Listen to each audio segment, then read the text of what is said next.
कबजी।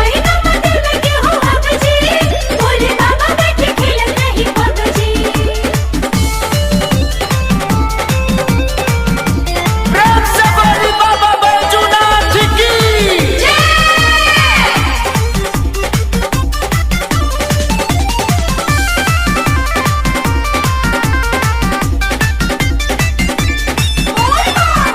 एह महामारी से बराऊ रे उबारी सुनावे कलेश बारू पे सखे सारी।